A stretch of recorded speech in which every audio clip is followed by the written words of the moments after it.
Recording there. Volumes are good. My wife is here. Roll it.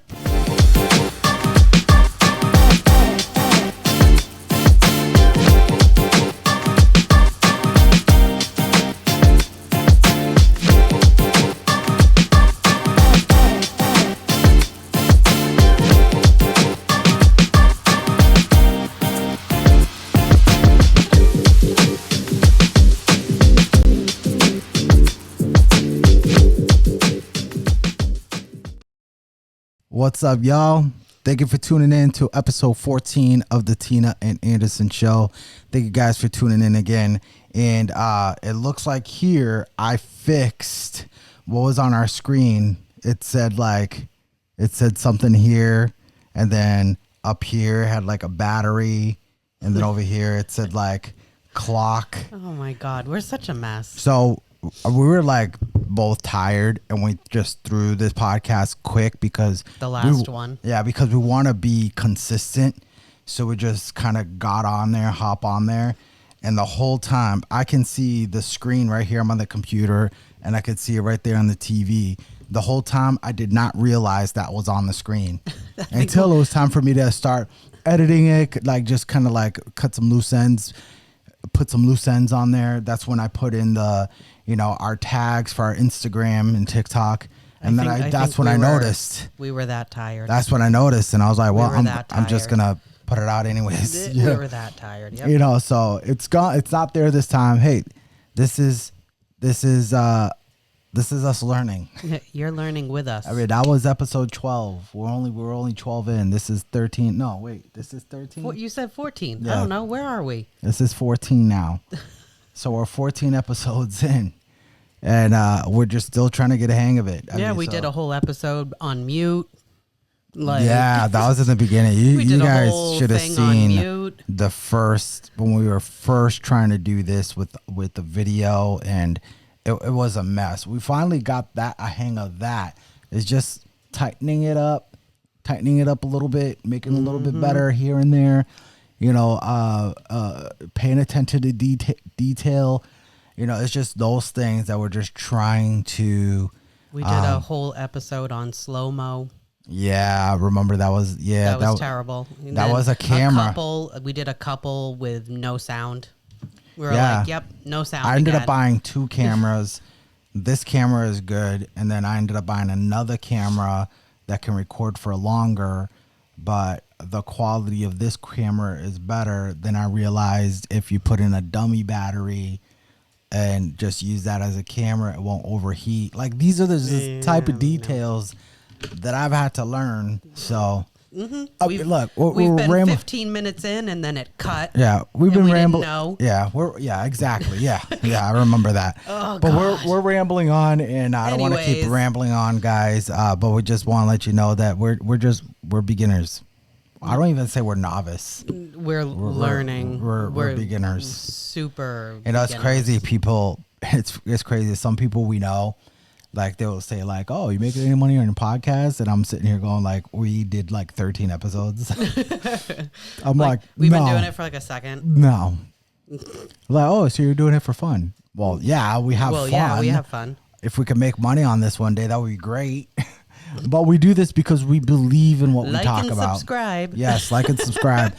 Subscribe, share with a friend. Right. We do this because we truly believe in what we talk about. We truly do. And we really want to let people know what we believe, because we really believe that it's helpful. And we hope that it could help a couple there to kind of do their own research and kind of start really, I don't want to say reevaluating, but kind of evaluate their marriage, where they're at, and see what they could do to make it better. Or a single person just reevaluating the way they think of marriage. Right, exactly. It's just there's so much bad stuff out there. Marriage has really been looked on really negatively through social media, through media, Hollywood, through Hollywood. Movies. It's been really made it look like it's bad. The whole old ball and chain type thing, like, oh, you get married, you can't have fun anymore. You're locked down for life. And it's all good and fun, but a lot of times people take it seriously. People will joke around like, don't get married, be free, and Help. like I said, it's all good and fun, but a lot of times people take it seriously. You're supposed, you want to be happy. You after 40, 50 years, you want to be like, man, this is great. I'm so glad I've been married. You want to be like, oh man, yep, she's still around. Like, You just want to be like a good model to your children, to your grandchildren, to show them longevity and legacy, and we want to be a good model for our kids. So I mean, that's what I think that's what a lot of married couples should strive for. Just be a good model, be a good example for your kids for when they get married, because when our kids get married, I want them to have good marriages. I don't want them to be miserable. Well, yeah, and it's to show them, how good marriage can be, so they want to get married. Yeah. Like I would be like, what is going, if like maybe our oldest is like, I never want to get married. I'd be like, okay, we did something wrong. Yeah. What were we showing her that she is like, I'm all set? Right. Like I would just be like evaluating what we have been doing for the past 25 years. Yeah. That this is the outcome that she has come to about marriage, like what we must not have been, modeling something healthy and something good to her, and she's been thinking this whole time, I don't want to do that. Yeah. Like, I mean, this looks terrible. I don't want to do that. Yeah, and there's a lot of people out there who believe marriage is toxic. Yeah. Yeah. I mean, to me, maybe they've just seen they've seen a marriage with two toxic people. So they believe it's toxic, or maybe one of them was toxic. Marriage isn't toxic. If there's a marriage that's toxic, it's because the individuals in the marriage are toxic. It's not because marriage is toxic. Something needs to be fixed. Something needs to be addressed. Yeah. They both need to address something within themselves. They need to address the relationship. They need to spend time fixing, mending, Yeah. We got to fix anyways. yourself first before you fix your marriage. Like we've said before, when we went to marriage counseling, we went to a marriage conference, one of the first things they said is draw a circle around yourself, and anything you hear, you got to point at yourself. Don't point at your wife. I can't be like, see, Tina? Yeah, because that's what you want to do, right? When somebody's talking and you know that they're totally talking about him. Right. So you go like, see? Yeah, you don't want to do that. So they like addressed that right at the beginning of the event. They were like, stay in your circle. This is so you can look at yourself, not so you can point the finger at your spouse and blame all your problems on your spouse. Yeah, because it's not. There's no way that all of your problems in your marriage are because of one person. Right. It's always two. I mean, it's action and reaction. You know what I mean? And some people always say, "Oh, so you're saying it's my fault that my spouse acts this way?" No, it's not. No. But like, what I was gonna say is, throughout that conference, if I only looked at, okay, what are they saying that things need to be fixed that looks like that I do? If I just really look at myself and be like, yeah, I do that, and then I have to trust my wife that she's doing the same thing. And I'm like, all right, I'm come here because I want to be a better husband. I want to do what I'm not here so my wife can be a better wife to me. I'm here because I want to be a better husband to my wife. And I have to trust that she's sitting there going, I'm here to be a better wife to my husband. So when you put yourself in that mindset and not point fingers at each other, then you start to realize, okay, here's what we can work with. And it really ends up being better. And we've known couples where they both went to marriage counseling, and then once the counselor started pointing out one of the things one of the couples were doing, they decided, all right, I don't want to do it anymore, because they they couldn't look at themselves because to them, they're at their mindset. I'm here at this. I'm here to fix I'm him. here to fix my spouse. Yeah. Not me. If you go into therapy or anything like that thinking I'm only doing this because he's the problem. Yeah, your marriage is doomed. I'm doing it because we need to fix him. Because if that's your mindset, the second the therapist says, "Okay, now let's look at you." You're going to be on the defense and you're probably never going to show back up to therapy again. Yeah. You're going to be like, "No, you got all up in your feelings. Yeah. You've been offended and you don't want to come back." Right. So it was like when we went to the marriage conference and they basically said that, like, draw a circle around yourself. Don't point fingers, blah, blah. It literally forces you to, when you're hearing the speakers speak, it forces you to say to yourself, is that me? Yeah. You know, like, is that me? Can I relate to that? Do I think that I do that? You know, instead of going like, I know who does that. Yeah. I know, see him. Yeah. Even if you Like, you're going to learn nothing. You're going Right. to learn nothing. If that's your mindset going into anything that's supposed to be, like, having you focus on your marriage, and your mindset going in is, I'm here to fix him. right. It's not going to work. It's not going to work. Right, exactly. I mean, even if you feel like, you know, my spouse is always doing this, they're always doing this. I'm trying to help, but they are always doing this. And even though you feel it's always them, you still got to look at yourself. Mm-hmm. You still got to look at yourself. And You got to like, look at what yourself am I in doing? every scenario. Yeah. And that's not to say like, well, you have to look at yourself because somehow you're to blame. Yeah. No, but when you're married, it is both of you. Yeah. In every scenario, Yeah. you have a family together. You live together. You have a home together. You have a whole life together. Right. So it's like when you're ever looking at any kind of scenario, you know, you come into play too somehow in that scenario. Yeah. You know, Yeah. so. Yeah, you always got to look at yourself also. So, yeah, we went on a little rant there. But what we're going to be talking Welcome. what we're going to be talking about today, it's something about how we live. It is pretty much about a single income. And it's been talked about a lot through social media. You know, people wanting to be on one income, live off of one income. But then there's a lot of people who think that's impossible. That's impossible. You cannot live off of one income. But there are hundreds of thousands, probably millions of people throughout this country that are doing it. They're not millionaires. We're not millionaires. We're living off of one income.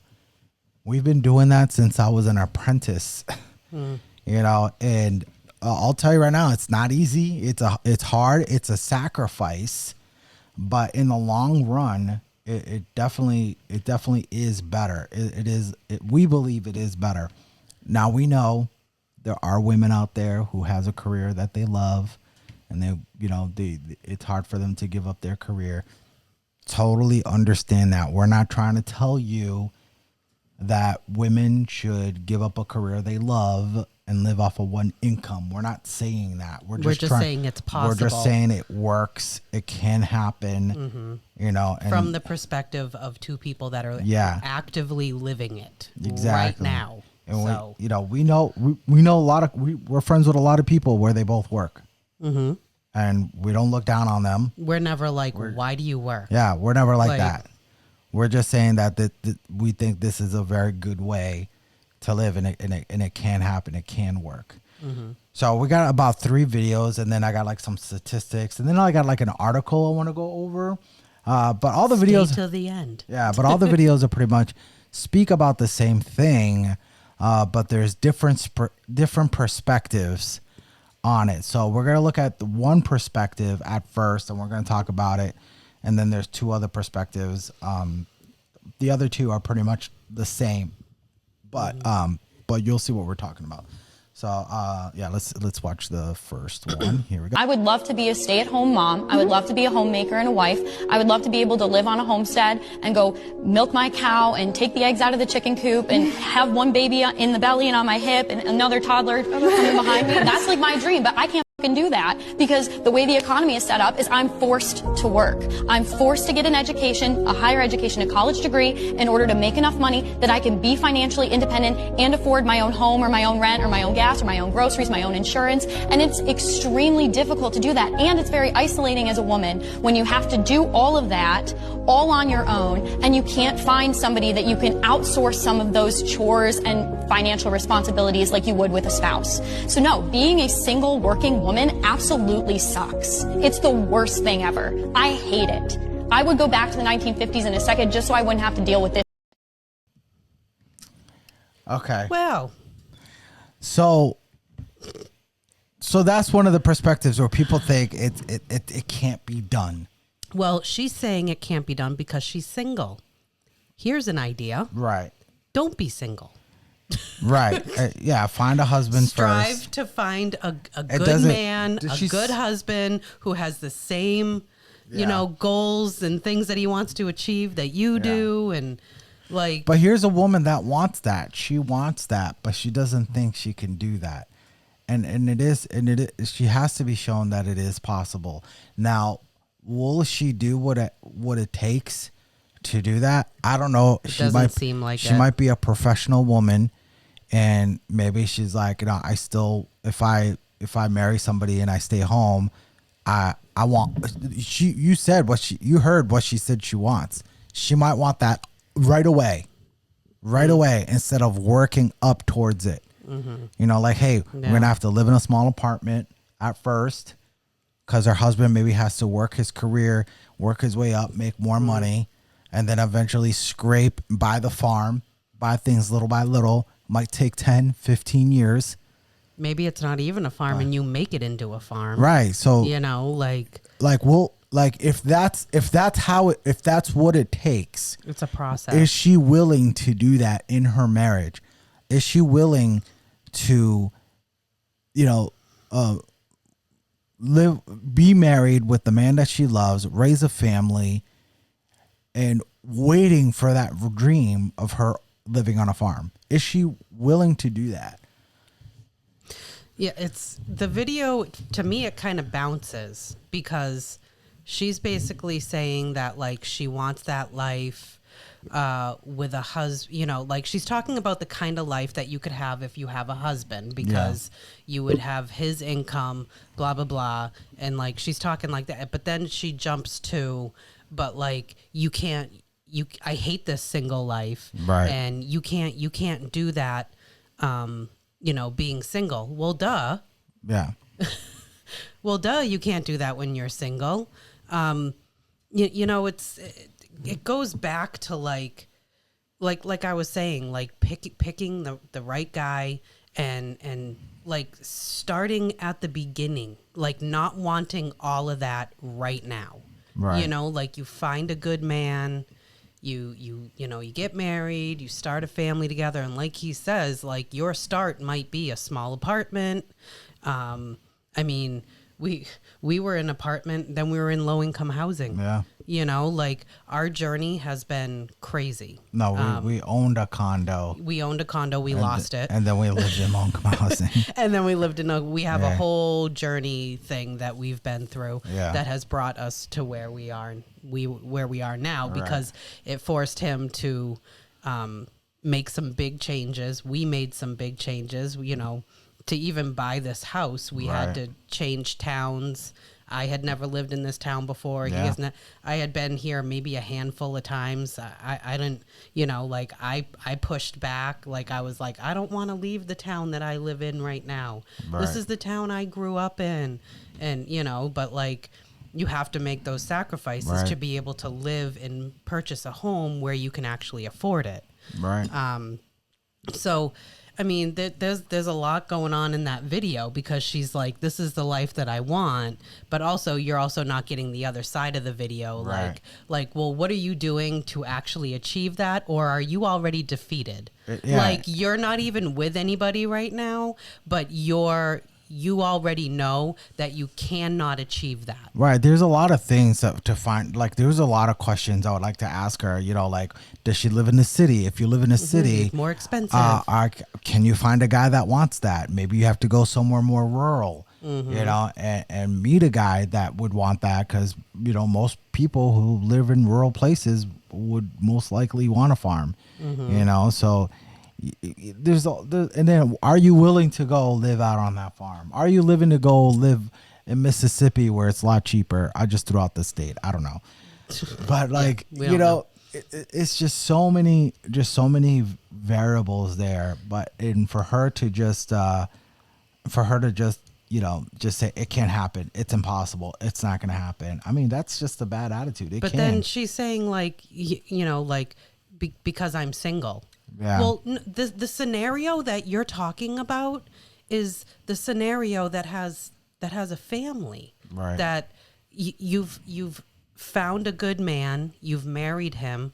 He, you know, wants to provide and protect, and you know, he makes whatever sacrifices. The family makes sacrifices. Yeah. So you can live off of that one income. That's the thing that people don't like to hear is the word sacrifice. And when we say sacrifice, it's not like, well, you don't get to go on vacation. You're going to have to take that money and you're going to have to put it in savings, which if that's what you want to do, then yeah, don't go on vacation for a couple of years. Store the money away for whatever it is that you need to be able to achieve this life that you want. But like when we say sacrifice, we don't mean like, you know, like you're not going to eat or you're not going to be able to have food. Like we're talking like don't go on the $10,000 vacation.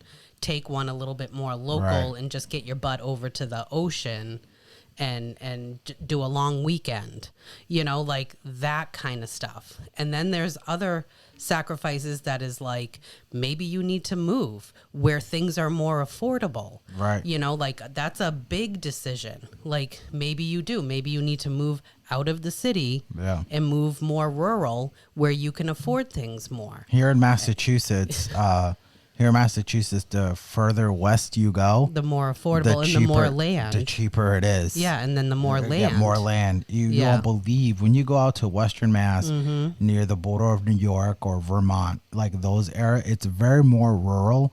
But I'm telling you, the prices of homes, it's incredible. I mean, obviously, you go towards Boston, it's insane. It's insane. You know, even in our area, we live in Central Mass, where, you know, 10, 12 years ago, it was the one of the least expensive places to buy a home. That's why we moved out here. But you know, since the pandemic, like the property taxes and stuff since were the pandemic reasonable. hit, it's skyrocketed up in this area. But it's skyrocketed everywhere, but it's still like way more cheap if you go out west. Right, like out in Western Mass, you can buy. We have a ranch. You can buy our ranch out in Western Mass for like half the price. Yeah, it's much better. Probably with more land. Yeah, with more land. You know, we only got 0.3 acres. You could probably buy a ranch our size with like 10 acres for half the price in Western Mass. So, you know, like the whole point here is that if that's the kind of life that you want, it's a process. You don't just snap your fingers and you have all of that. Yeah, I got to work towards it. And I'm sorry if that's what you want. If you want to be able to stay home while your man provides for you, then somewhere in that scenario, you had to have found the man. Right. You have to find a good man. So what is the criteria of a good man to you? What is your checklist? Does your checklist make sense? Like, you know, like is your checklist full of physical features and that's it and nothing internally? Right. You know, like if that's what you want, your checklist needs to be way more than just a 6-pack, 6 feet, 6 figures. Well, I'll tell you this. When we first got together and when we first got married, I mean, we want to, or we talked about this in another episode, where we want to live buy a home with more land, so we can have a bigger garden than what we have more chickens than what we'll be able to have here, and maybe have a couple of goats. When we first got married, we didn't even think about that. That wasn't even in our radar. No, we weren't like, well, like, yeah, this only got, this much land, but, I mean, I think we knew that, like, we wanted to have, like, a garden. Yeah, we wanted to have, like, a big house. I was just like, we're going to have a big house. I was like, we're going to have a pool. I was thinking about all that stuff. I was not thinking about your a little tiny checklist farm. changes when you figure out, like, what you can do that's, like, self-sustaining. Yeah. Like, it's... Yeah. So now, like, our checklist has changed from, like, when we bought this house and when we go purchase another one.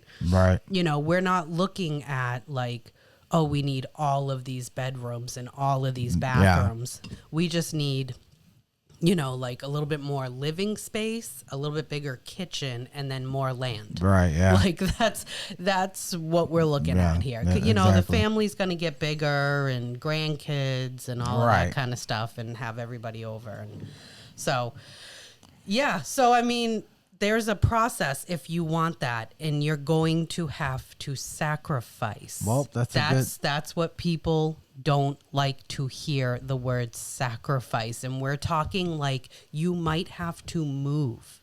There might be some big changes that you might have to change if that's the kind of life you find lots of value in, like we do. Well, here, this video, that's a good segue. For this video, because it's going to explain the type of sacrifices this mother does to be able to stay at home and live off of one income. I am a stay-at-home mom to 4 kids, and I wanted to share how I'm able to stay at home in this economy. So the first thing, and one of the biggest things I feel like, is a car payment. We do not have a car payment.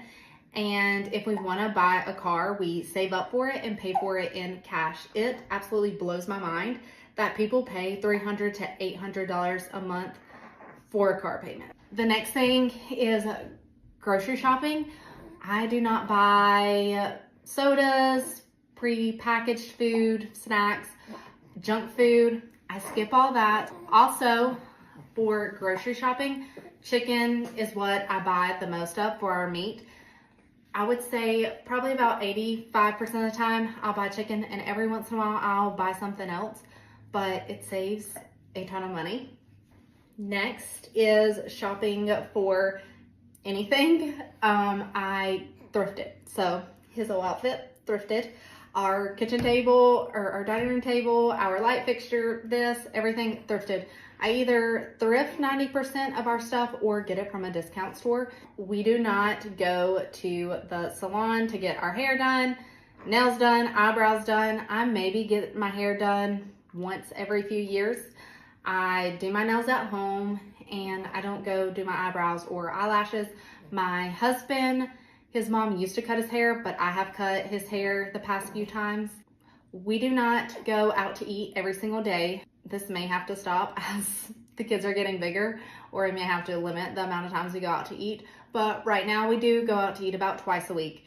And one way we still save money by doing that is we don't get our kids their own kids meal, their own plate.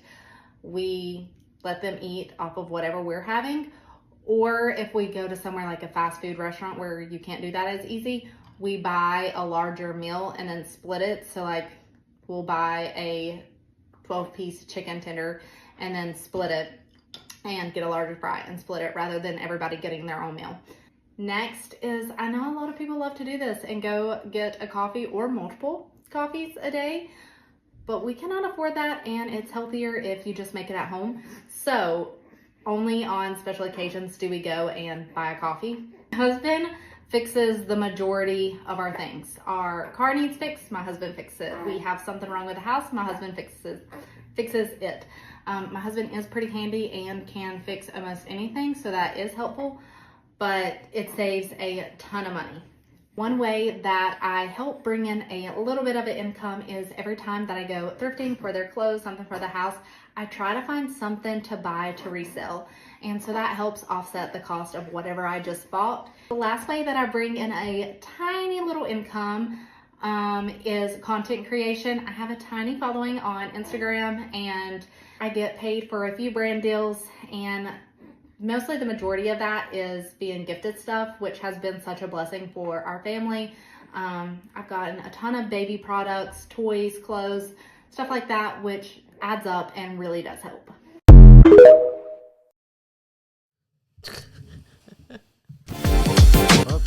Sorry, There guys. we Press are. the We're wrong back. button. So yeah, so We're that back. was kind of a long video, but she did have some. The one thing I don't agree with her is the eating out. It's like she says we can't afford to go out to coffee. Why go eat out? Well, I mean, I would say maybe if you go to McDonald's real quick and get like a 20-piece nugget, okay. But if you're gonna go to a restaurant and you let your kids eat off of your plate, why even go out? I would say if they were gonna go out to a Yeah. restaurant, go out without the kids, make it a date night. That's the only thing I kind of disagree my with her. thing was twice a week they go out to eat. Yeah, that's a lot. That's That's a lot. a lot. You can't afford to go to get coffee, How many but you're kids? going She's out got, twice well, a she week. got 4 kids. I mean, one of them's a baby. They don't Yeah. have to eat, blah, blah, blah. And then she's saying that, like, okay, we share plates. I think I would say she should cut that down to twice a month, and without yeah. the kids, and let Yeah. it be a date night. But the first thing she did say was the car payment. Yep. We're not big on car payments. We haven't had like a car payment in a long time, and we're not the greatest with our finances yet. We're still trying to learn and be better with our finances. But an actual car loan, we have not done that. Yeah. We haven't done that Yeah. in a couple of years, and we won't go and buy a car and get an actual car loan. Yeah. We won't do that. Yeah. And credit cards, we don't just do because credit I have a bad relationship. I always tell people, me with credit cards like an alcoholic with alcohol. You know, you don't feel the pain when you're swiping it. The pain comes later when you get the bill. Yeah. And Yeah, but I agree with her. We didn't realize that was a problem until it was a problem. Right. So we follow a lot of the teachings of Dave Ramsey, and one of the things he says, one of the biggest wealth killer is car It's loans. the car payment. That's a wealth killer. If you're trying I mean, to save, we know people with like $800, $1,000, $1,200 Yeah. car payments. Just think of the payment that you would be paying yourself Right. if you did not have that payment. Right. And then to make it even worse, when you're paying a car payment, you end up paying way more for the car because of the interest, like thousands of dollars more than if you just bought a car with cash. yeah, exactly. I mean, our daughter has been doing really well with it. She's 24. She just bought a beautiful car Beautiful for car. cash, and and her friends have car payments, and her car is not as new, but it's still It's beautiful. it's a 2018, I think. It's a nice ride. Beautiful too. car, Nice gorgeous ride. car, in amazing condition. Yeah, she did a good She job loves it. finding it. Yeah. She loves it. So, we're trying to show her.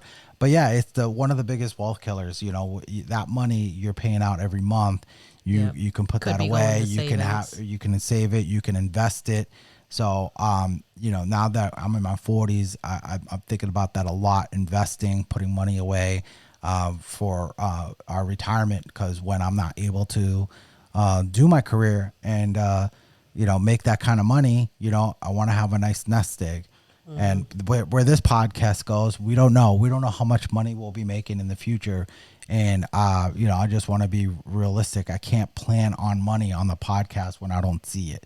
So I got to act like the money from a podcast will never come. So I got to act like that. You know what I mean? Yeah. If Just it so, does like, come if in it the does come, future, it's extra. that's great. And then we'll readjust. Yeah.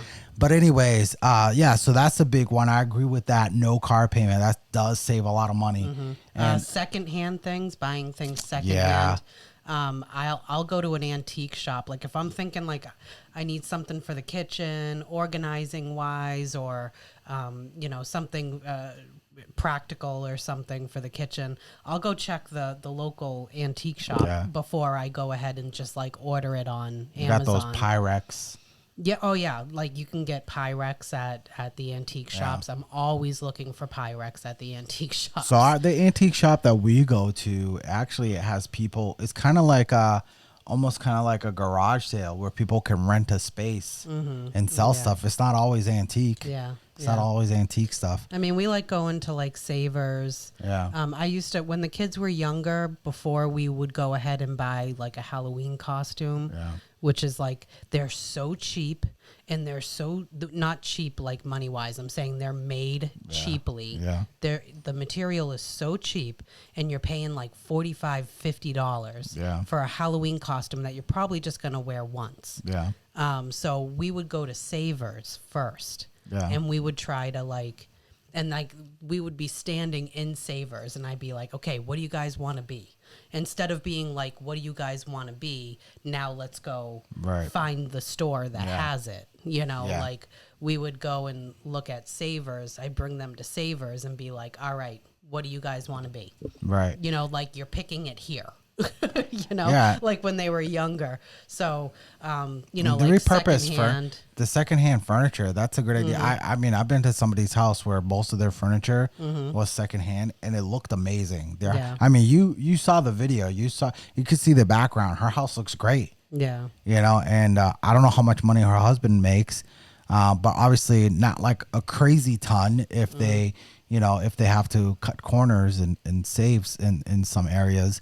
But you can make your house look fabulous with like secondhand furniture. Secondhand, because there are people who give away stuff that's been taken care of really well. Yeah, and it just needs like a paint job or something. Yeah. Well, our dining room table, that's from your parents. Yeah, that's we secondhand. repurposed that. And then we have a corner curio cabinet that was secondhand. Yeah, and then we painted the island ourselves. Well, we bought that. We bought it, but we could have paid to have it like painted and everything. Right. But we didn't. We did it ourselves. Right. So stuff like that, and that's not even counting all the Carissa's bureau, all the stuff that we've built outside, right? And like we built it ourselves. Well, yeah. We even took down our own pool at my mom's house, brought the pool here, and put it up with the help of a few other people. So the pool is repurposed. The pool is repurposed. Yeah, that's repurposed. And we're on like what, year number 4 with it, or is it 3? I think 3. Yeah, year number 3, still standing. Yeah. So we're we're good. So yeah, I mean, definitely secondhand stuff. I mean, for the win. Mm-hmm. And then like she was saying about like if something needs fixing, my husband does it. Yeah, because I remember when we were broke, and I was when we were in low income housing, we had like that Honda Accord, and it needed a new radiator. I figured it out myself. Yeah, and I bought a radiator at a junkyard. And I put it in myself. Yeah, you can YouTube anything. Yeah. One time I go out into the driveway over here, and I had a minivan there. Yeah. That time, and you had like basically the whole engine out. Yeah, I was like, "What are you doing?" He's like, it's okay. I've taken pictures of everything, and I know how it goes back. I'm like, okay. Yeah. Well, I've learned how to do like the brake. I've learned how to do brakes too. Yeah, brakes, brake pads. Yeah. So I still do brakes. I mean, but in the winter, I'm like, I'll just pay somebody.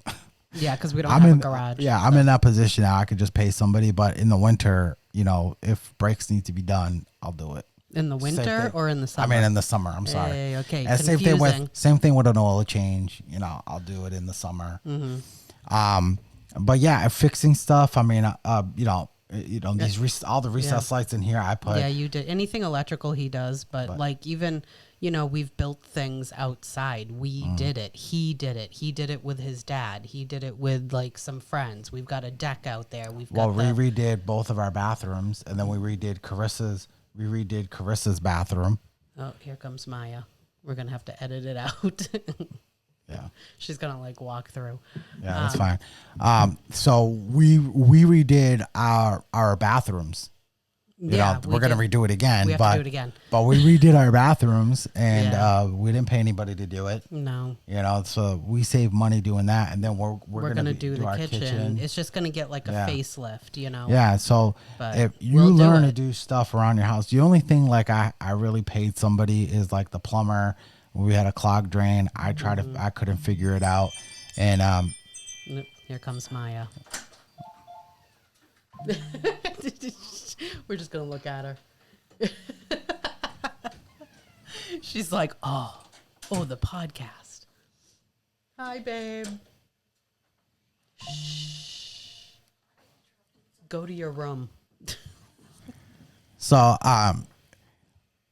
so yeah, you learn to do stuff around your house. Mm-hmm.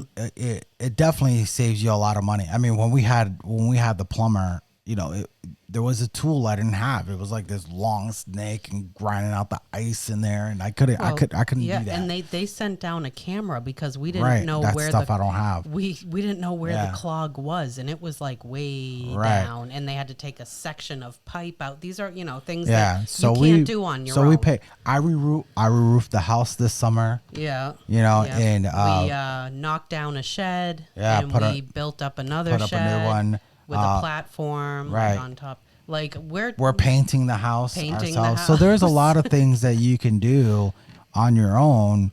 it's gonna save money. I understand if you're making a buttload of money. And you just want to pay someone to do it. Yeah, More that's what I power would to do. ya. But if you don't, there's things you can do on your own. But you So- also have more pride in your home when you Yeah. know that you built that, you Right. painted that. It's because of you that the house looks the way it does. You Yeah. have more pride in your house too. Yeah, exactly. What was one of the other points she said? Thrifting, like with clothes. Yeah, Oh yeah, we they're already making talked money, about that. and they're making money. Yeah, there's a lot of different ways to Well, make money. especially nowadays. Yeah, the like- content creation, I think that's pretty cool. I mean, that's something that takes time. That takes time to do and make some money. But she appreciates the little that she gets from doing Yeah. content creation. I mean, even like she said that when she goes shopping for clothes, she gets something extra so she can resell it, which is kind of like what I did with Poshmark. Yeah. I've sold a few things on Poshmark. That just were lying around. Yeah, You sell stuff like that, and it takes a little bit of time to really start making some serious money, but it's all about patience when it comes to stuff like that. We watched a YouTube channel of this woman called the DIY Mom, where her husband films everything, and she'll just go buy a piece of furniture and repurpose it, put in new legs, repaint it, new hardware, and then she'll sell it. Yeah, You know, and it's and- like beautiful Right. stuff. So they have a YouTube channel where it shows her doing it. Her husband films it and does all of that for her, kind of does all the running around for her.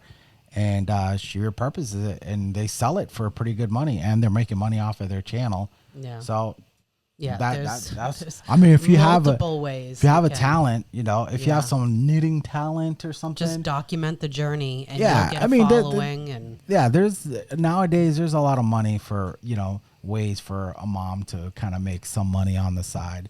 right. But those are like what she was talking about in the video is like that's the sacrifices we're talking about. Right. Like they still own a home, Yeah, they still go out to eat, they still have beautiful clothes, Mm-hmm. a nice home. They don't want for anything. Right. It's like we're not saying like, oh, you should starve. right. Like so one person can stay home. You're just gonna be willing to live a certain kind of lifestyle because you see the importance of having mom home. Yeah, and not want for anything, and just be happy with what you got. Like I have a 2013 pickup truck, and I love it. He's so It's excited in great for his condition. It's in pretty good condition for Yeah. its age. It's not the greatest condition, but it is in good condition. And I have friends that have like brand new pickup trucks, and they're freaking gorgeous. Yep. Beautiful pickup trucks, right? With like Would an I love $800 payment. Would I love to have one? Absolutely. I would love to have one. But in my mind, I can't afford it. I can't afford it because I don't want to pay that kind of car payment. So I buy an older pickup truck cash that's in decent condition. It's not all rusted out. You know, it's in pretty good condition. It's a nice truck. You know, so you know, there's just things like, and I'm happy with it. I don't look at what other people have and be like, I want that. Would I like to have it? Yeah. Am I okay with not having it? Yeah, absolutely. I'm okay with that because I'm glad with what I got. Like, we have friends that have bigger houses than us. That's great. Beautiful houses. We love our house.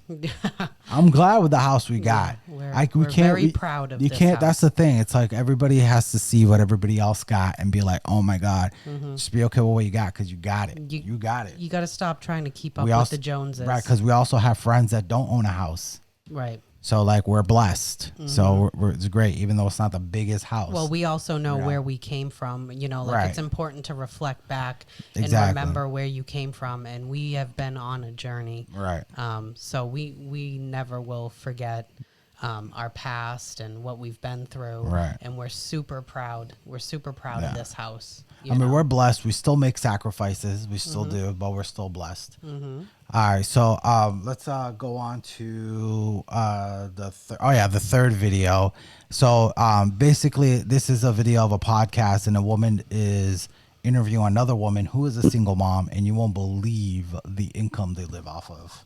You're a stay-at-home mom on one income. How much does your husband make? Probably going to be 40 or under. We have 3 kids. They are 4, 2.5, and 10 months. And you're not in significant debt? No. To some moms, hearing that you have to live without in some ways sounds not worth it. What would motivate somebody to want to live this way and have to penny pinch so much?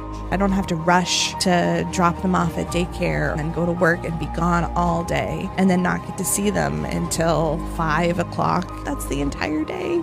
To me, that's so totally worth it. I would penny pinch anything to be able to get to do that. I get to be in every single one of their memories. I feel like you're one of the lone voices on social media that's willing to share this. And that's why people are adamant that this doesn't exist and that it's impossible. Living this way and staying home with your kids, it is a complete step in faith. You don't always know for sure if it's gonna pay out financially. You always know it's gonna pay out relationally. I think a great question to ask your husband is, if I do go to work, who's going to be with our kids? What's our plan? And then he'll say, well, daycare or a nanny. And be like, well, do you think they're going to do a better job than I am? Christian families right now, they have to be so strong in order to stand up to what's happening, to try and raise your children with biblical values and to teach your children that they also are going to have to stand up for Christ. That's not going to happen in a daycare. In most schools, that starts at the home.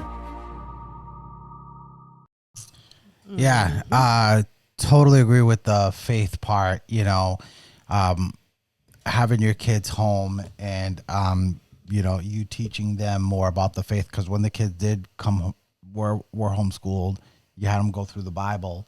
They're not getting that in school. So for a person of faith, I mean, that's prohibited huge. in school. Yeah. So what does that teach them in the first place? Yeah. So I mean, but I just want to touch down on that real quick. But look, 40 grand a year. I mean, they probably live in Kentucky. Yeah, it doesn't say but where she lives and how far their 40 grand Well, actually goes. Kentucky's one of the poorest But, states in the country. That's why I said that. But I mean, to her, she says it's worth it. It's for the kids. It's totally worth it. And that's the thing. I think that's the thing that's hard for a lot of people, especially before they have kids. Is do I want to have kids and then sacrifice what I want? Do I want to sacrifice what I want to have kids? And a lot of people have a hard time with that, because there's a lot of things that we want. I mean, there's a lot of things that I want. And I'm not doing it because I have kids, but because I have my kids, I'm okay with that, because I'd rather sacrifice anything for my kids. But I think before people have kids, they don't know that feeling of having kids. So the unconditional love right. that you have for your kids, that you would literally take a bullet for them. Right. So I think because of that, it's kind of hard to see them sacrifice things, you know. Well, they look at the way that their life is, and they think, well, if we have kids, my life is never going to be like this again. Am I willing to change all of it that Right. drastically that I never have this life again, which is, it's true. But what they don't know is that your life is going to be enhanced when you have children and you get to raise these children with your husband. And staying home has been such a blessing, and it's been very hard. Like I said, we've been on quite the journey, which we'll touch on in probably a bunch of different videos. Yeah. You know, you'll hear here and there about what we've been through and stuff. So it hasn't been easy, and yeah, you make sacrifices because you know the difference that you're going to make in your kid's life. My thing was always that I want to be 24/7 available to my kids. And I've done both. I've worked full time with 3 kids, one being an infant, and they were with me because I worked in daycares. So I got to see, you know, my little baby from across the building in the window in that room over there, and I can't even go over there. I'm not allowed to go over there. I'm working. You know, like I'm working, I can see my kid, or I could see, you know, Lana in kindergarten lined up to go outside, and I can't, I get, hi. It was almost like torture. Yeah. It was almost, because people, you would probably think like, oh, that's so cool. All your kids come with you to work. No, not so cool. I even had Maya in my room with me when she was a toddler, and it was horrible. It was terrible. So, I've had both. I've worked full time with 3 kids. I worked full time with 2 kids and pregnant. You know, 1 kid and pregnant. I've worked full time and part time and gone to college. Yeah. So this was something that we both knew that we wanted to work towards, for me to be able to be home.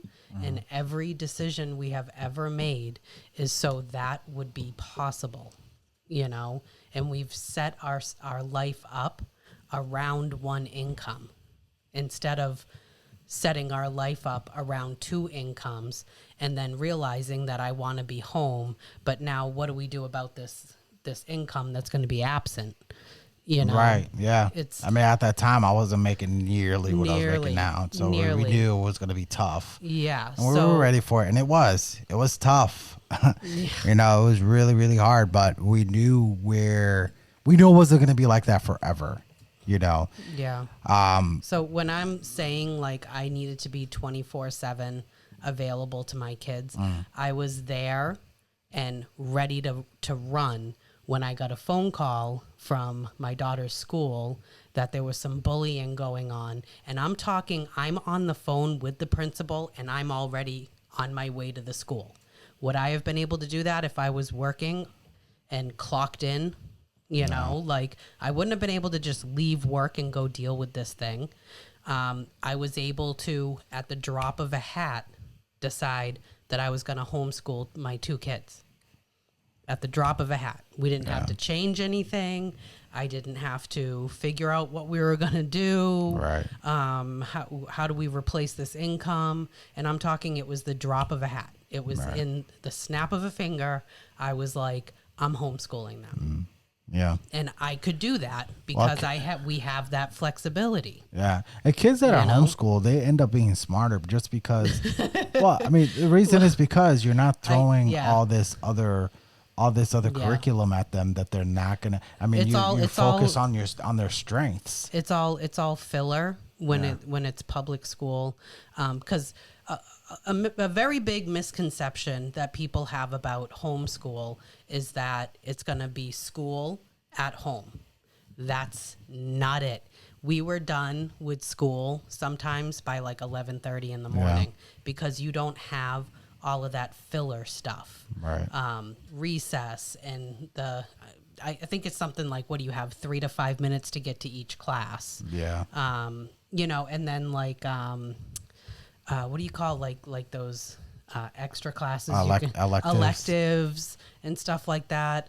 When you homeschool, you have to teach these subjects, but you can teach anything you want within those subjects. Yeah. Math, science, blah, blah. So I would say to my girls, what do you guys want to learn about science this year? Do you want, and Lana would be like, oh, I want to learn about the weather. I'm like, okay. And then Maya wanted to learn about something totally different, and I could totally do that. Right. You know? So this is what I'm saying, like, super flexible, you know, like I can, at the drop of a hat, I had a evaluation meeting today. If I was working, I would have had to have taken that off. And we've been there. We've been there where we both work full time, and we would have to do that. Like, one of them is sick. Okay, I stayed home with them last time. It's your turn this time. Yeah. You know, or like, no, I've missed way too many this year. You're gonna have to take this one. Yeah. You know, like, or I don't have any more sick time. You're gonna have to do it. Yeah. Like, it's just. And and I just want to go back to like you know, the income that you were making, and talking about how they had to sit down and discuss, and they had to budget. Now there's I mean, there are guys out there, I see it on social media a lot, where there are guys that flex, where they say, you know, I make enough money where my wife doesn't even know what bills we got. Yeah. For me, it's like, okay, when you're married, you are one. That means everything is together. So for my wife to not know the bank account and not know the bills are being paid, that gives room for financial infidelity. Not going to go on to that. That's a whole other thing. But my point is I don't think that's a flex. Now, if I made a great you know, ton of money where we could pay our bills, no problem, I have a bunch left over and just, you know, do whatever we want, yeah, that's great. But my wife is involved in the bills with the money, because even though I work outside the home, it's our money. It's not my money. It's our money. So I think when you decide that one's going to stay home, budgeting is going to be a little bit different, because you're losing an income. And I think a lot of couples should plan for that, especially if, like, I think a lot of couples, when they decide want to get married, they got to talk about that. Hey, do you think when we have children, do you think you're going to want to stay home? If she says, I don't know, okay, that possibility she might. Because a lot of times when women have the kids, they want to stay home. That kicks in, right? Because you don't know that feeling until after you have that baby in your arms. Yeah. It's very hard to leave, and it's supposed to be hard for a mom who's bonding with their baby. It's supposed to be hard to leave that baby. It's supposed to be. So it might be, if you're both married, I mean, you're both, you know, a young couple gets married, they're both working, no children yet. If you have car payments, try to pay them off. But when you do have kids, you don't have a car payment, you know, and because you're going to lose an income if she stays home. I mean, there's a lot of things. Even if both of you do work, it is good to budget, because both of your money is his money is her money is his. Not this dumb thing you hear on social media. Oh, his money is his money, and his money is my money, and my money is my money. That's terrible. No, your money is his money too. All right, you're all one. If you both work outside the home, both of the income that you bring in gets put into one pot.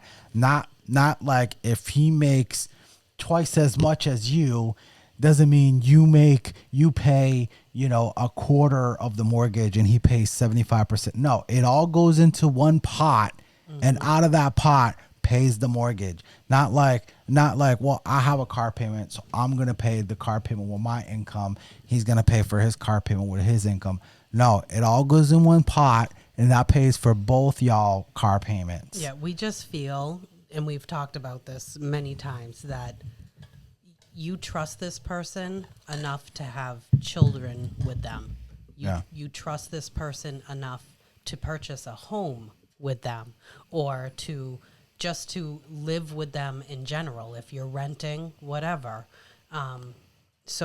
you have that trust, but then when it comes to finances, you want to have it separate. Yeah. Like, well, like you're married. You are a unit. You've become one, which means your finances too. And a lot of people are going to disagree. A lot of people. Yeah. I know a lot of people. They have especially if both of them are working, they have separate bank accounts, and he pays these bills with his, and she pays these bills with hers. We just feel, and to me, it was like.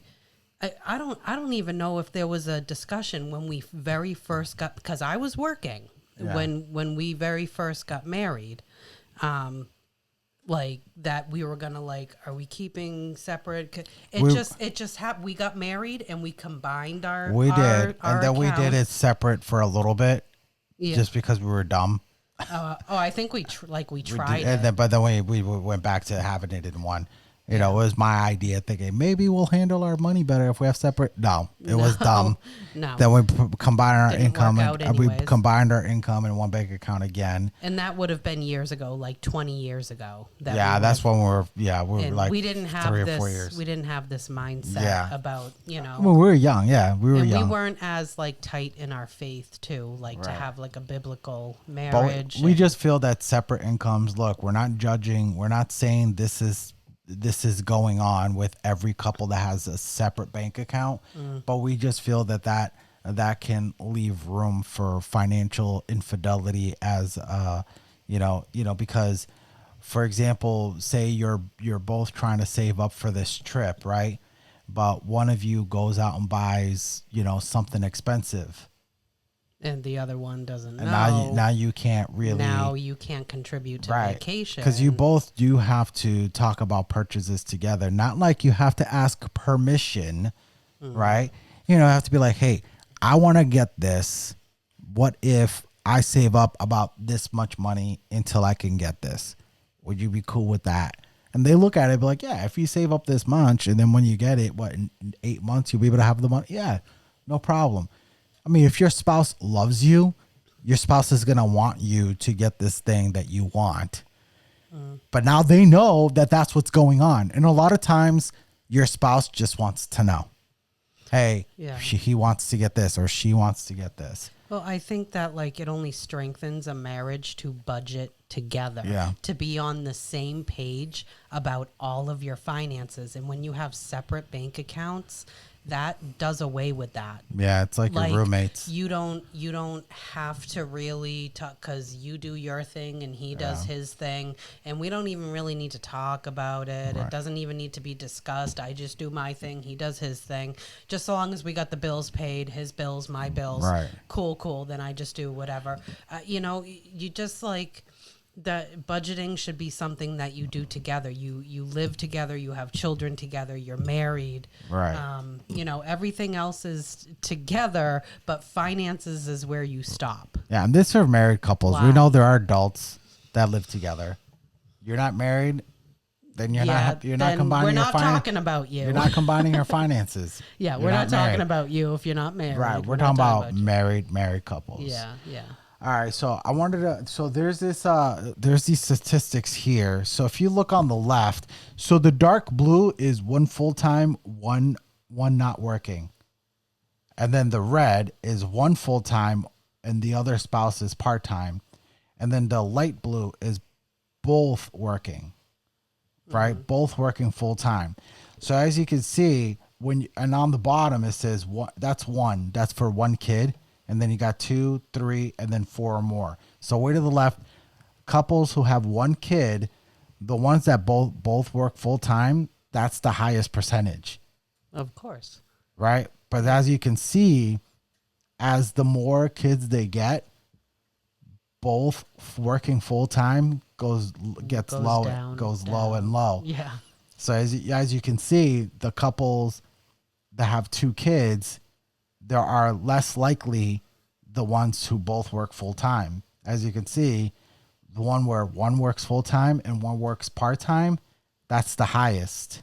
Mm-hmm. And then when there's 3 or more kids, that's us. I mean, not 3 or more. When there's 3 kids, that's us. The one when one works full time and one not working, that's the highest percentage. And as you can see, 4 or more. 4 or more. You know, that's the least amount of people that has 4 more kids. But as you can see, it's 1 full-time and 1 not working is still the highest percentage there. So it looks like when you have 3 or more kids, those families where there's a 2-parent household, there are more where there's 1 income than there are 2. Yeah, you also need to factor in the fact that if both of you are working, you have to pay for childcare. Yeah. There was one point when we were paying for before school care, after school care, Oh, yeah. and daycare. Yeah. It literally... And we were not making a lot of money. No, we were like not good Yeah. at that time. We were not good. I remember being like, this is, how do people do this? Yeah. You know, because the school had a program where you can drop your kid off early in the morning. So they had like an early morning program, and then there was an after school program at the school. Yeah. You know, so we had to do that. But we also had daycare to pay for because I worked, and I also got a discount from the daycare, but it didn't. Oh, yeah, I remember that. Didn't even matter. And that's when I worked part-time to offset Yeah, so then he had to get a part-time job. part-time job because I wanted to make that money back. How does that make any sense? Yeah. It doesn't. You're giving all of your money to these, you know, programs that you wouldn't have to pay if you were home. Yeah.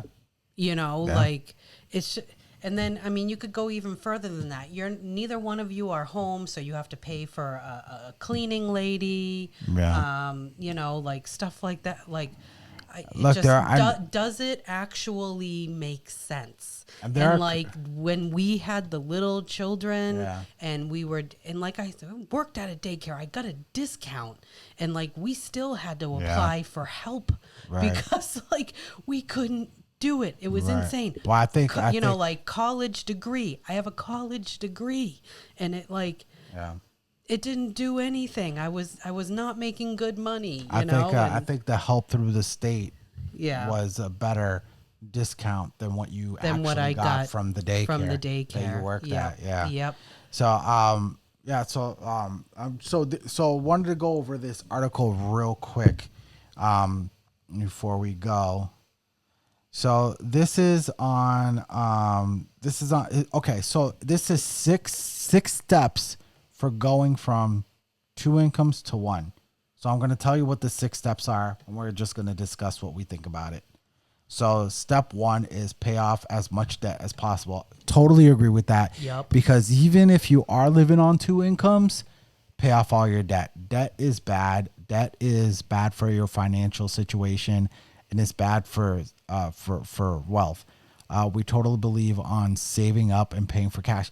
We did that a lot anyways, because when we were broke or we didn't have a lot of money, I didn't have a good credit score, so I couldn't get a credit card. I know. It's like So we paid for debt. We paid cash for a lot of stuff, especially when we went on vacation. It's like you don't have Right. the income, and you probably are thinking you could use some credit cards, but because you don't have a good income, you don't have a good credit score, so Yeah. you can't get the credit Right. cards, like, or they won't approve you for a car loan anyways. Yeah. Like, So when we go on vacation, we bring cash. Yeah. And we just tell our daughters, it's like, look, you know, we can't.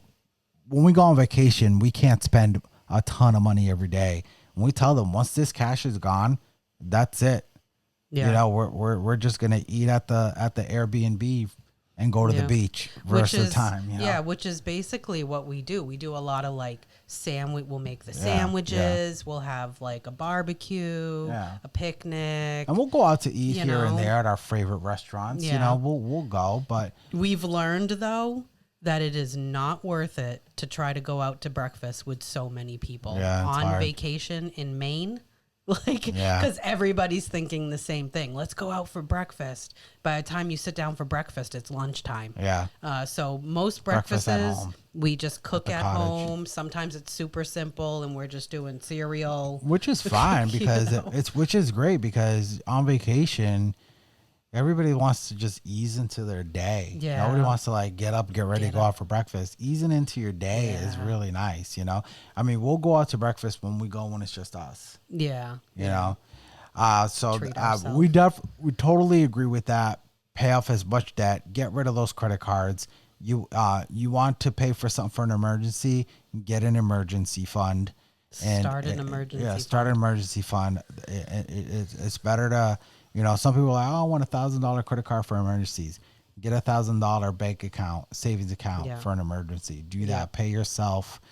You literally back. title it emergency Yeah. fund. So we have one and we used it, but we're gonna, you know, But we always build it back up. we're gonna build it back up, right? So, do that instead. You know, you don't want to be financing your vacation. You know, pay cash. It's so much better because when you come back, the money that you use is gone, and you don't have to worry about The paying bill. it up. The bill for it. When the bill comes in. Right. So number 2, have a plan for health insurance and other benefits. I mean, I mean that wasn't really a problem because the health insurance was always off of where I worked, anyways. Yeah, wherever Because- I worked, the insurance was always terrible. Yeah, so- we never took it from where, you know, whatever daycare I was working at. We never took it. We were always on his anyways. Yeah, and we had Mass Health when I worked for myself for a couple of years. We're on Mass Health. But that's a big thing too because I worked with guys where you know, like where we worked, the insurance wasn't so great, but guys were like, well, I have insurance where my wife works and my wife has great insurance there, so I don't have to worry about it, right? So they had that luxury, which was nice. And then there were times where I had to turn down good paying jobs because the insurance was terrible. Yeah, so it would literally end up not being Yeah. a good paying job because way too much of your pay would be going towards Yeah. insurance, so it doesn't fan out, Right. you know? So that's the one thing that you have to be mindful of if you're on one income and you're looking to switch jobs. You want to know what your insurance is a big thing. At interviews, what's your insurance like? You know. All right. So number 3, prepare a budget based on a single income. Yes, you do have to do that. That's what we say, So, like plan according to Right. one income. So- it can be done. So what we said we would tell our daughter when she got married. We always talked about talking to her and be like, when you get married, live your life as if you're living off of his income. So all of your income can go to savings, or you could put it away for your vacations and things like that. All the bills, everything else, it's basically his income. I mean, I know some people are thinking, well, doesn't that mean they're having separate accounts? No, it's all going into one pot, but they're just going to budget that way. But so then that's also if she decides after she has a baby, if she wants to stay home, it's already set up. Right. They're used Her to money has just been extra. Right. They're used to living off one income. It's just not, now that her income is gone, they're just not going to be able to save as much. So, but that's just a suggestion we're going to give them. But when they get married, when she gets married one day, she can do whatever she wants. Yeah. All right. So, number 4 is be willing to make sacrifices. Yeah, it's all stuff that we already talked about. Yeah. I mean, not having the nicest cars, But decent. Yeah. We have decent cars, Yeah. but we don't have the nicest cars. We don't. No. Not having the nicest house. We do have a nice house, but it's not. It's not even where we want it to be. Right, That's yeah. why we're doing so much. It's not like we have a work to brand it. new kitchen right now. I you know, we're sitting here with like granite countertops. Right. Like, not yeah. You know what I mean? So, we're not taking trips to Italy, which we would like to. would like to. But we're happy with going to Maine. We go to Maine every year. We're happy. Oh Our my kids God, love it. They love it. Our kids are happy with it. We're not Disney people. We're making lots and lots and Yeah. lots of memories with our kids. Find a nice Love it. place that you guys can go and make memories. Look, when I was a kid, my parents could not afford for us to go away for a week. But we went to like Water Country, Canopy Lake Park, You like do, like, amusement day park, trips, amusement day trips. parks, And those were great memories.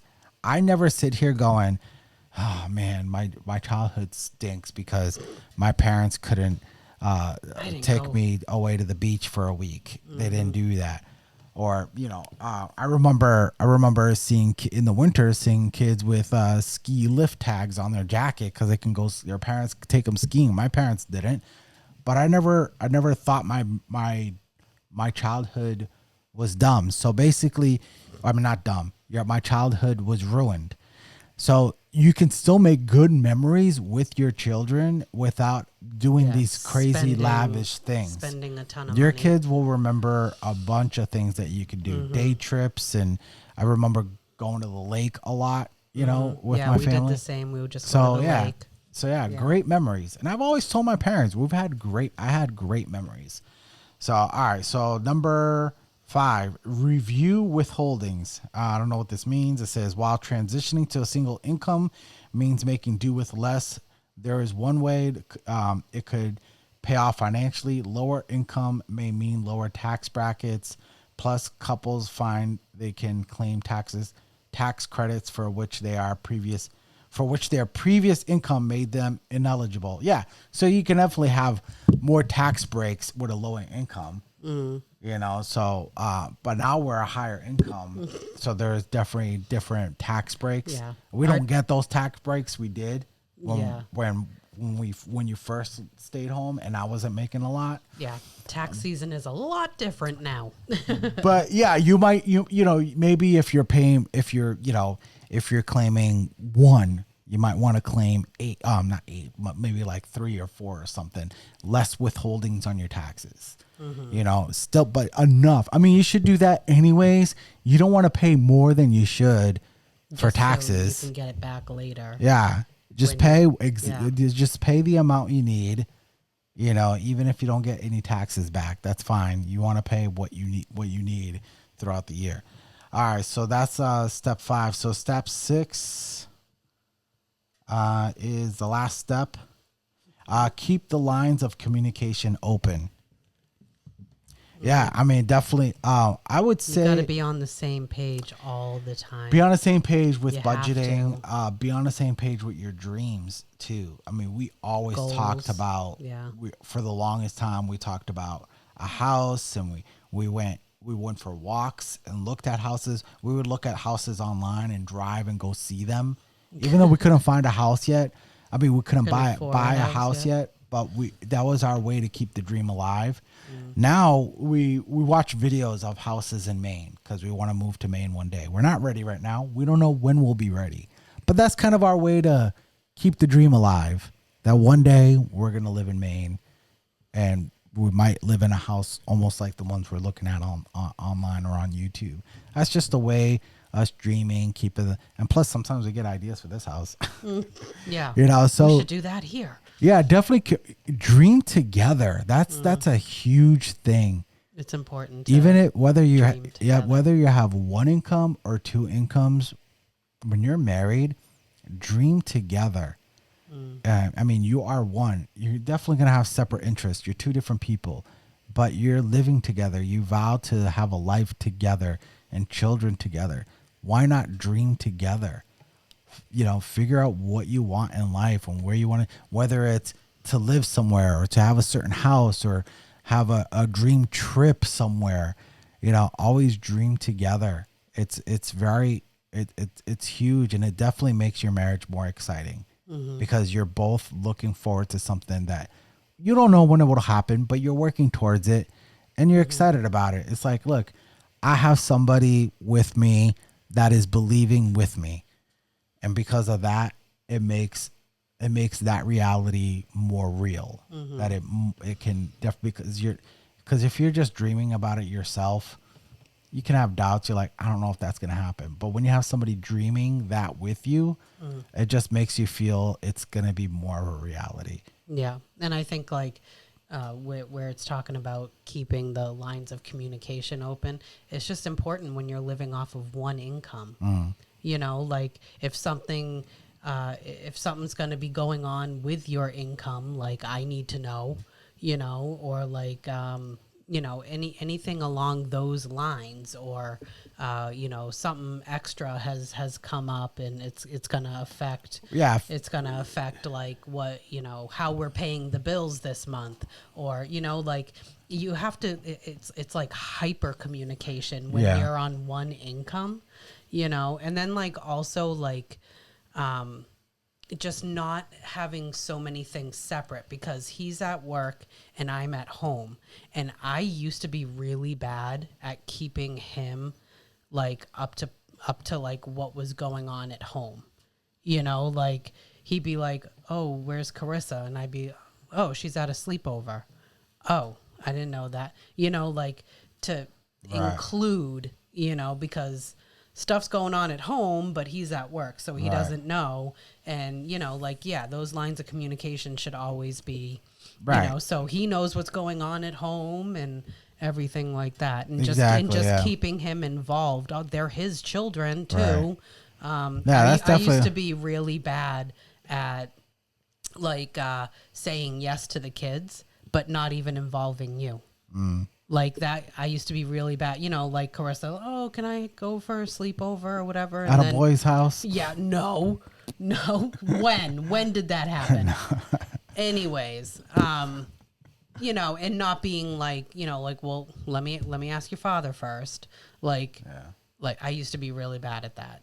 And then like we had like a conversation about it, and how you were like, "I just don't feel like involved with what's going on with the kids, and I want to feel more involved, but I'm at work, so how do we do this?"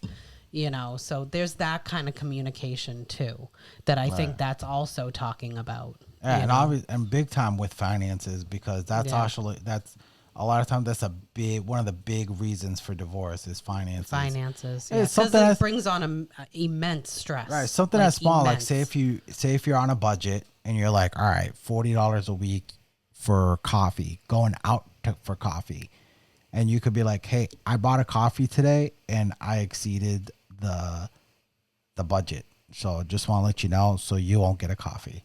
And I could be like, "Okay, I won't get a coffee." So you won't get a coffee. Yeah, I mean, that's just communicating. You're not like, "Hey, I got coffee so my husband can't." Like, it's just a way to communicate. When you're trying to like strictly stay to that budget, right?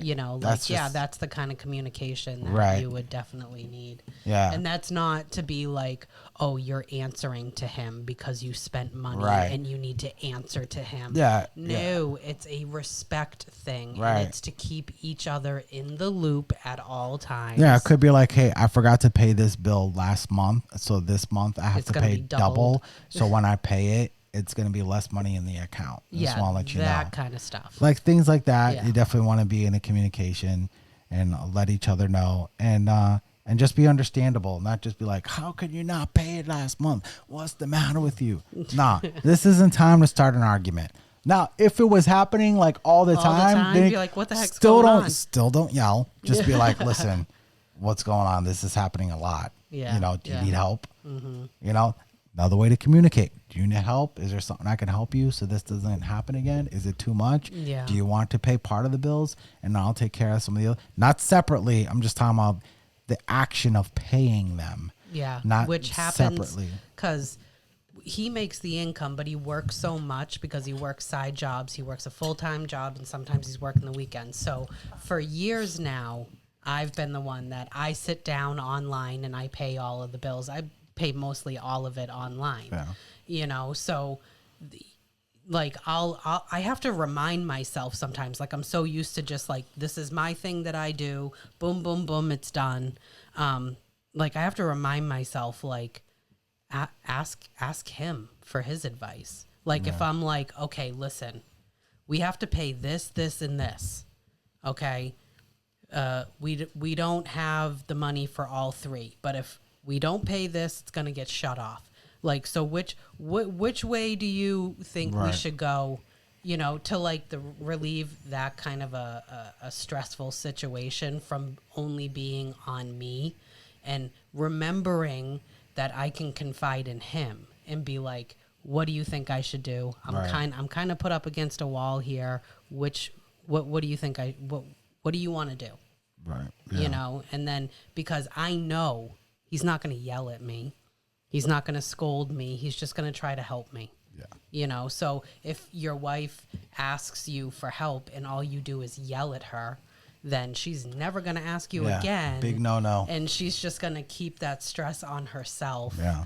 And never ask for your help because she thinks that, you know, you're just going to come down on her. Your wife So, asks for help, be the hero. be the hero. All right, guys, that's it for today. Thank you, guys. We went almost an hour and a half, but I think it was a Ooh, good talk. I think that's our longest one. Yeah, it's a good talk. It's really one we definitely obviously relate to because we live in it. live But in it. yeah, so thank you guys for watching. Follow us on Instagram. You can follow me on TikTok. She's not on TikTok yet. Maybe when United States figure out what they want to do with it, she'll be able to log back in. But follow us on Instagram. Follow us our joint account also on Instagram. Anderson and Tina. Yeah, Anderson and Tina. Follow me on TikTok. We're just putting out clips of the videos and Comment and share. Yeah, comment and share. Like, Appreciate people it. don't realize that like you can help us with no money. Yeah. Like no money involved. Yeah. Just comment, like, and share. That is it. But we've been having some That's good. it. I've been having some good conversations. Some people have been commenting Yeah. on the past TikToks just because it's been kind of We should do a controversial. show. We should do a show on like answering back Well, yeah. to Well, we could. Yeah. people in the comments. We you know? could. Yeah. I mean, we definitely we were. I think in the last episode we talked about some controversial stuff, and It'll which we- happen yeah, again. it'll happen again. And, I and mean, peop- probably stuff in this video people are going to find Right. controversial. yeah. So that's usually when we get answers, when we get comments on our TikTok and Reels, is when we're talking about something that's controversial. But if it's something that everybody agrees with, they just hit like, oh, I agree with it. Like sometimes shares, which is great. But hey, if you're watching this on YouTube, definitely comment, leave us a comment. We would definitely appreciate that. And like and subscribe. It's definitely going to help our algorithm. And hit the notification bell so it'll tell you when the next episode releases. We're trying to release this every Tuesday. I think last time was Wednesday. was but Wednesday. Yeah. we're trying to do it every Tuesday. But thank you guys. I appreciate it. And we'll see you on the next one. Peace. Peace.